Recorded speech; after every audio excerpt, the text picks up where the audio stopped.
হে WhatsApp guys, কেমন আছো সবাই? আশা করি সবাই খুব ভালো আছো। থাম্বনেল দেখে হয়তো সবাই সারপ্রাইজড হয়ে গিয়েছো যে কাগুরাবাচি এটা আবার কোন এনিমে নিয়ে আসলাম। অ্যাকচুয়ালি হয়েছে কি, জাপানের নতুন একটা মানগা এসেছে, পুরো ইন্টারনেটে একেবারে ঝড়ের মতো ছড়িয়ে পড়েছে। সেটার নাম হচ্ছে কাগুরাবাচি এবং এটার মাত্র 6টা চ্যাপ্টার বেরিয়েছে, কিন্তু তাতেই মনে করো পুরো দুনিয়াতে তাণ্ডব। তো সেই হিসেবে এই মানগাটার সম্পর্কে জানার অধিকার আমরা রাখি, বলো রাখি না? তো আমাদের সবাই তো আর মানগা পড়তে পারবো না এবং মানগা বুঝতেই পারবো না, তো এই জন্য দায়িত্বটা কার নেওয়া উচিত? আমি দায়িত্বটা নিলাম। আমি যতটুকু বুঝেছি, যতটুকু পারি তোমাদেরকে এই মানগাটা আমি পড়ে শোনাই। তো বাড়তি আর কোনো কথা বাড়াবো না, আমরা চলো এই মানগাটার সম্পর্কে আগে একটু হালকা জেনে নিই। তো এই মানগাটা রিলিজ পেয়েছে গত সেপ্টেম্বর মাসে এবং আসার পরেই পুরো ইন্টারনেটে মনে করে যে ঝড় তুলে দিয়েছে। আর এটার নাম হচ্ছে কাগুরাবাচি। আর এখানে আমরা চিরো নামের একটা ছেলেকে দেখবো, যে মূলত একটা সল্ট স্মিথ বা তরল বানানোর যে কারিগর তার ছেলে, এবং তারও স্বপ্ন ছিল সে বড় হয়ে তরল তৈরি করবে সল্ট স্মিথদের জন্য। কিন্তু তার জীবনে এমন একটা ঘটনা ঘটে যার জন্য তার নিজের হাতেই তরল তুলে নিতে হয় এবং মানুষ হত্যায় মেতে উঠতে হয়। তো কি সেই কারণ, সেটাই আমরা এই কাগুরাবাচিতে জানতে চলেছি। আর আমি যে কয়টা চ্যাপ্টার পড়েছি, এখানে আমি যতটুকু বুঝতে পেরেছি, এই মানগা সিরিজটার মধ্যে তোমরা জুজুৎসু গাইজেনের জাদুর স্বাদ পাবে, ডেমন স্লেয়ারের তানজিরোর যে তরলের তোমার ওই যে ওয়াটার টেকনিক সেটার মজা পাবে, এর সাথে তুমি টোকিও রিভেঞ্জার্স এর গ্যাংস্টার ফাইটের মজা পাবে, আর last but not the list chainsaw ম্যানের মতো একটা মজা পেতে চলেছো। মানে 4টা সিরিজের মজা এই একটা সিরিজে পেতে চলেছো। তো বুঝতেই পারছো এটা কেন বুম করবে না। তো যাই হোক, প্রথম চ্যাপ্টারটা আমরা শুরু করি এবং দেখি আমরা কতটুকু অ্যাটাচ হতে পারি এই সিরিজটার সাথে। I don't care if they're monsters. I'll cut them down in pitch black.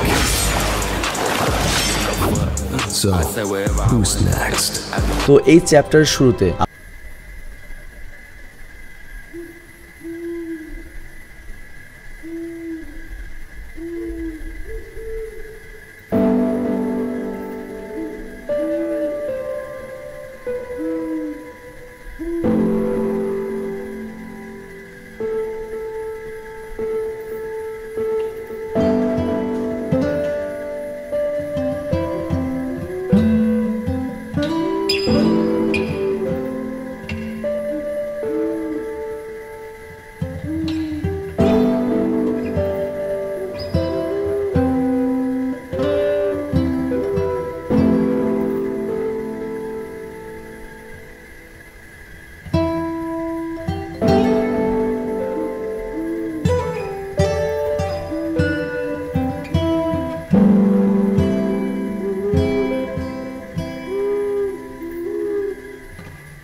দেখানো হয়। আর আমরা দেখি একটা ইয়াকুজা গ্রুপ, আর তোমরা যারা র্যান্ডম ভিডিও চ্যানেলের ভিডিও দেখো তারা জানো জাপানের যে মাফিয়া বা ডন রয়েছে তাদেরকে ইয়াকুজা গ্রুপ বলা হয় এবং তারা জাপানের একটা সংবদ্ধ গুন্ডা। তো এখানে আমাদের একটা শহর দেখানো হয় যেখানে ওই ইয়াকুজা গ্রুপ কিছু লোকদের বন্দী করে রেখেছে এবং তাদেরকে মেরে ফেলছে, কিন্তু তাদের মধ্যে থেকে এখনো একজন বেঁচে ছিল এবং তাকে বলে সবাইকে মারা শেষ আর তুই হচ্ছিস লাস্ট পার্সন, তো তোকে আমি একটু বেশি সময় নিয়ে মারবো। আর ওখানে আরেকটা লোক ছিল যে আবার ওদের সিনিয়র, আর সে বলে বাড়তি ঝামেলা করিস না, তাড়াতাড়ি আমাদের নাম বল, যে তোদের ওই লিবারেশন পার্টির আস্তানা কোথায় আর কে কে রয়েছে। তো এখানের সিনারিও দেখে আমরা যেটা বুঝতে পারলাম এই ইয়াকুজা গ্যাং মূলত এই শহরে পুরো দখল করে নিয়েছে, আর এই সাধারণ মানুষরা ওই ইয়াকুজাদের বিরুদ্ধে লড়াই করার জন্য একটা লিবারেশন আর্মি তৈরি করেছে, আর এজন্যই ইয়াকুজারা ওদেরকে ধরে ধরে শেষ করে দিচ্ছে। তো যাই হোক ওই লোকটিকে যখন জিজ্ঞেস করা হয় যে তোদের লিবারেশন আর্মি সম্পর্কে তথ্য দে, ওই লোকটি তো বলে না, উল্টো কেঁপে কেঁপে বলে তোমরা ইয়াকুজারা আসার আগে এই শহর অনেক শান্তি ছিল, শান্ত ছিল, কিন্তু তোমরা সবকিছু কেড়ে নিয়েছো, আমাদের জমিন, টাকা পয়সা, আমাদের সব জিনিস তোমরা সব জোর করে নিয়েছো, আর তোমরা একটা কিট যারা আমাদের শহরকে খেয়ে ফেলেছো। আর তখন ওই গ্যাং এর যে লিডার মুসালা সে করে কি ওই লোকটাকে ঘুষি মারে আর বলে তুই কি জানিস আমাদের সাথে কে রয়েছে, তোদের কত সাহস আমাদের বিরুদ্ধে আন্দোলন করিস, আমাদের বিরুদ্ধে লড়াই করতে আসিস। আর তখন ওই মার খাওয়া লোকটি বলে আমি তোমাদের ভয় পাই না, কি রয়েছে তোমাদের পেছনে কোনো জাদুকর রয়েছে, কোনো যুদ্ধস্ব সরসার রয়েছে, আমি ভয় পাই না, ডেকে অনেক জাদুকরকে, আমার কি করবে। আর তখনই আমরা দেখতে পাই পেছনে হ্যাট করা একজন জাদুকর রয়েছে এবং সে বলে ওকে মেরো না, ওকে আমি দেখে নেবো, অনেক ইন্টারেস্টিং। আর তখনই ওই জাদুকর এসে করে কি একটা জাদু করে এবং মাটির নিচ থেকে শিকড় বের হয়ে ওই লোকটাকে ঘিরে ধরে এবং ওই গাছটাই কিন্তু কাটা ছিল। তো যাই হোক এই জাদুকরের পাওয়ার দেখে তুমি বুঝতেই পারছো এটা জুজুৎসু কাইজেনের জাদুর সাথে মিলে যায় এবং এই সিরিজেও এই জাদুকরদের সর্সার বা সর্সেসর বলা হয়েছে, যেটা বাংলা আবিধানিক অর্থ হচ্ছে জাদুকর। তো যাই হোক এখানে আমরা দেখতে পাই ওই গাছটা ওঠার পরে ওই কাঁটাগুলো লোকটির মুখে লাগছিল, আর এরপর জাদুকরের লোকটিকে জিজ্ঞেস করে তুই কি এর আগে কখনো জাদুকর দেখেছিলি, এটা কি তোর প্রথমবার? লোকটি তখন বলে হ্যাঁ এটাই আমার প্রথমবার। আর তারপরে জাদুকর বলে এই লোকটি কিছুক্ষণের মধ্যেই এই গাছের সাথেই শেষ হয়ে যাবে। তো এরপরে ওই জাদুকর লোকটি সেখান থেকে গায়েব হয়ে যায় এবং আমরা বুঝতে পারি এই কাগুরা বাচি সিরিজে জাদুর ব্যবহার রয়েছে। আর তারপর আমাদের চিরোকে দেখানো হয় এবং চিরো বর্তমানে বড় হয়ে গিয়েছে, তার বয়স 15 হয়ে গিয়েছে এবং আমরা এখানে চিরোকে এবং শিবাকে ট্রেনে দেখতে পাই এবং ট্রেনে করে তারা মূলত ইয়াকুজাদের শহরে আসছিল। আর শিবাকে তো চিনতেই পেরেছো, চিরোর বাবার বড় ভাই। তো ওই জায়গায় আমরা দেখতে পাই চিরো যখন বসেছিল তখন শিবা এসে বলে তোর কাছে কি আমি বসতে পারি, আর শিবার হাতে একটা মাছ ছিল। আর তারপর সে মাছ খেতে খেতে বলে আজকের আবহাওয়াটা অনেক ভালো। আর চিরো তোর কি ক্ষুধা পেয়েছে? চিরো বলে না। আর তারপর শিবা করে কি পুরো মাছটা খেয়ে ফেলে। আর তারপর শিবা চিরোকে বলে আমি কি তোকে কোনো প্রশ্ন করতে পারি? তো চিরো বলে হ্যাঁ। তো এখানে আমরা আসলে দেখতে পাই চিরোর মুখে একটা আঘাতের চিহ্ন ছিল, দেখতে পাচ্ছ বাম সাইডে। তো এই জন্য শিবা চিরোকে বলে তুমি কি তোমার এই মুখের দাগটা ঠিক করতে চাও না? তুমি চাইলে তো ক্রিম টিম নিয়ে ঠিক করতে পারো, তবে তাই বলে দাগটা যে খুব খারাপ লাগে ওরকমও নয়। চিরো তখন বলে দেখো প্রতিদিন সকাল উঠে যখন আমি মুখ ধুই তখন আমি এটাকে খেয়াল করি আর আমি সেই দিনের কথা মনে করি এবং এর জন্য প্রতিদিন আমার দিন শুরু হয় ওদের প্রতি ঘৃণা থেকে। কিন্তু শিবা তখন বলে তোমার জীবন যদি তুমি এভাবেই রাখো তাহলে তো তোমার জীবন খারাপ হতে থাকবে। চিরো তখন বলে তাহলে কি আমার থেমে যাওয়া উচিত? আমি সবকিছু থামিয়ে দেবো। আর এরপরে ওদের ট্রেন স্টেশনে চলে আসে এবং ওরা দুজন বাইরে বের হয়ে আসে। তো ওরা দুজন এই ইয়াকুজাদের শহর এসে ঘুরছিল। তো শিবা তখন চিরোকে বলা শুরু করে এই পুরো শহরকে ইয়াকুজারা চালায়। আর তখন চিরো বলে তার মানে আমার শত্রু ইয়াকুজাদের সাথে মিলে রয়েছে, তাই না? তবে এখানে আমাদের বিস্তারিত বলা হয় না এখানে কি চলছে বা কি হবে। তো চিরো এরপর আবারও বলে আমরা কি সঠিক জায়গায় যাচ্ছি? শিবা তখন বলে দেখ আমি শিওর না, তবে আমি যে ক্লুটা পেয়েছি তাতে আমার মনে হচ্ছে আমরা ঠিক দিকে যাচ্ছি। আর তখন চিরো বলে আগে আমাদের এই শহরের পরিস্থিতি দেখা উচিত। তো এরপর ওরা যখন আরো একটু সামনে যায় তখন ব্রিজে 4 জন মৃত মানুষকে ঝুলিয়ে রাখতে দেখতে পায় এবং মানুষজন বলছে তারা লিবারেশন আর্মিতে ছিল, যারা আমাদের জন্য আন্দোলন করছিল, যারা ইয়াকুজাদের হাত থেকে আমাদের বাঁচানোর চেষ্টা করছিল, কিন্তু আজ তাদের এমন পরিণতি, আমাদের কিছুই করার নেই। তো এইসব কাহিনী দেখার পরে চিরো বুঝতে পারে যে এই শহরের মানুষ কত কষ্ট রয়েছে এবং চিরো সিদ্ধান্ত নিয়ে নেয় যে ইয়াকুজাদের তো আমি দেখেই নেব। আর তারপর শিবা আর চিরো করে কি ওই ইয়াকুজাদের যে বেসমেন্ট যেখানে সিন আমরা একটু আগে দেখলাম আর কি একটা লোককে মারছে তারপর ওই গাছ দিয়ে আটকে রেখেছে সেদিকে যেতে লাগে এবং সেখানে যাওয়ার পরে বেসমেন্টের সামনে আমরা 7 জন ইয়াকুজা মেম্বারকে বসে থাকতে দেখি, যেখানে ডেঞ্জারাস ইয়াকুজারা হাসি ঠাট্টা করছিল। কিন্তু তখনই আচানক ভাবে একটা তরল এসে একজনের গলায় লেগে সামনের দেয়ালে একবারে আটকে যায়। তো এই দৃশ্য দেখে বাকি 6 জন যে কোনো রিয়াকশন নেবে তার আগে 6 জনেরই গলা চির মুহূর্তের মধ্যে কেটে দেয়। আর এরপর আমাদের আবারও বেসমেন্টের দৃশ্য দেখানো হয়, যেখানে ওই লোককে এখনো বন্দী করে রাখা হয়েছিল। তো ওই সিনিয়র মুসালা যে মেনটা রয়েছে সে করে কি ওই লোকটির কাছে আসে, তো তার কাছে একটা কল আসে আর তাকে বলা হয় তাদের বিরুদ্ধে যুদ্ধে তরল ব্যবহার করা হচ্ছে। তো ওই সিনিয়র লোকটি তখন ওই বন্ধু লোকটাকে আবারও বলে, তোর চুপ থাকলে হবে না, তোর বলতে হবে এই অস্ত্রগুলো তোরা কই থেকে পাচ্ছিস বা এই ধরনের কোনো একটা সূত্র এবং তোদের আস্তানা কোথায়। আমি জাস্ট এটা তোমাদের বোঝানোর জন্য বলছি যে ইয়াকুজাদের উদ্দেশ্য কি। তো যখন ওই লোকটি কিছু বলে না তখনই ইয়াকুজার লিডার বলে, ঠিক আছে তাহলে আমি তোর পরিবারের কাছে এখন যাব। লোকটি তখন বলে, আমার কোনো পরিবার নেই। আর তখন সিনিয়র লোকটি বলে, কিন্তু তোর ব্যাপারে তো আমি অন্য একটা তথ্য পেয়েছি, তোর তো একটা সুন্দরী ছোট বোন রয়েছে তাই না? আর তখন ওই সিনিয়র লোকটি ওর লোকদেরকে অর্ডার দেয়, যা ওর বোনকে তুলে নিয়ে আয়। আর তখন ওই বন্ধু লোকটি বলে, দাঁড়াও তোর আমি সবকিছু বলবো, আমার বোনকে কিছু করো না। কিন্তু তারপরে কিছু লোক ওর বোন কানার জন্য বাইরে যেতে লাগে। কিন্তু তখনই সেখানে চিরো চলে আসে এবং ইয়াকুজা গ্যাংরা যখন দরজা খোলে তখনই সামনে চিরোকে দেখতে পায় এবং চিরো মুহূর্তের মধ্যে ওই লোকগুলোকে ল্যাটা ফেটা করে দেয়। মানে ওই লোকদের ধারণা ছিল না যে দরজার ওপাশে আজরাইল রয়েছে ওদের জন্য। আর এখানে আমরা বুঝতে পারি যে চিরো একসময় তরল বানানো শিখতে চেয়েছিল, সে বর্তমানে অলরেডি অনেক বড় একটা তরল বাজ হয়ে গিয়েছে।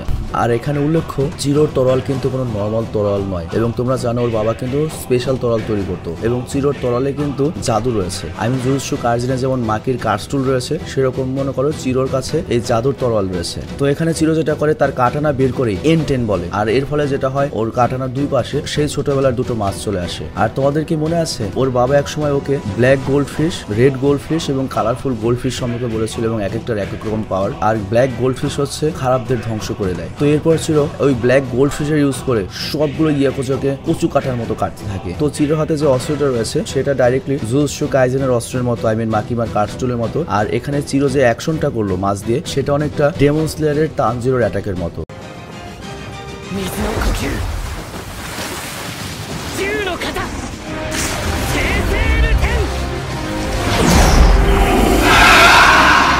I'll cut them down in pitch black.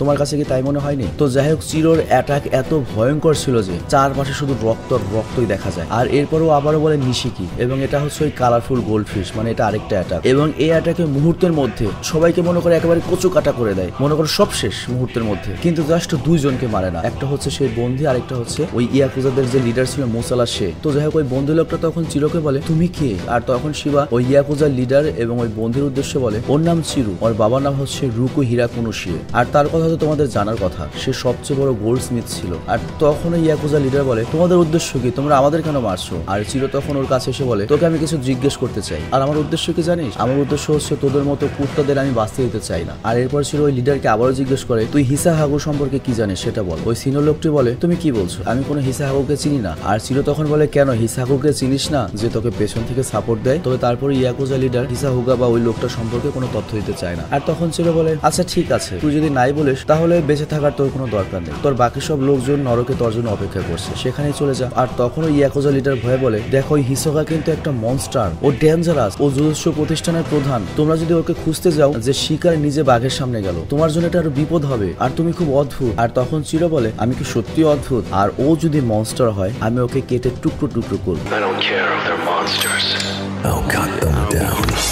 কারণ আমি ওদেরকে বাঁচতে দিতে পারি না, ওদের বাঁচার কোনো অধিকার নেই। আর এখানেই ফার্স্ট চ্যাপ্টারটা শেষ হয়ে যায়। তো বুঝতেই পারছো এই একটা সিরিজ কিন্তু অনেকগুলো সিরিজের মজা তোমাকে দিতে চলেছে। এখানে অ্যাকশন পাবে, এখানে ইমোশন পাবে, ডেমন স্লেয়ারের মতো ব্যাক স্টোরি পাবে, কারণ আমাদের চিরো কিভাবে এই পর্যায়ে এসেছে মাঝখানে কিন্তু আমাদের দেখানো হয়নি। মাঝখানের ওই 38 মাসে কি ঘটনা রয়েছে সেটা কিন্তু আমরা জানি না, সেটা নিয়ে হয়তো একটা বিশাল স্টোরি থাকবে এবং শক্তিশালী কাহিনীর সাথে ধুমধুমার ফাইটিং এ ভরা হবে এই মানগাটি। তো একবার চিন্তা করো যখন এটা অ্যানিমেশন আকারে আসবে কি লেভেলের মজা তোমাকে দেবে। অ্যানিমেশন আকারে আসলে পেছনে ব্যাকগ্রাউন্ড মিউজিক থাকবে, কথা থাকবে, সেই লেভেলে একটা মজা আসবে। জাস্ট বই আকারে বেরিয়েই কিন্তু এত পপুলারিটি, যখন এটা অ্যানিমেশন আকারে আসবে বলার অপেক্ষা রাখে না। এটা অল টাইম একটা ব্লকবাস্টার এনিমে হতে চলেছে এবং অলরেডি মানগা হিসেবে জুজুৎসু কাইজেনকে পেছনে ফেলে দিয়ে বর্তমানে 2 নম্বর অবস্থানে রয়েছে এই কাগুরা বাচি। তো যাই হোক আর বাড়তি কথা বলবো না, বিদায় নিচ্ছি। টেক কেয়ার, আল্লাহ হাফেজ।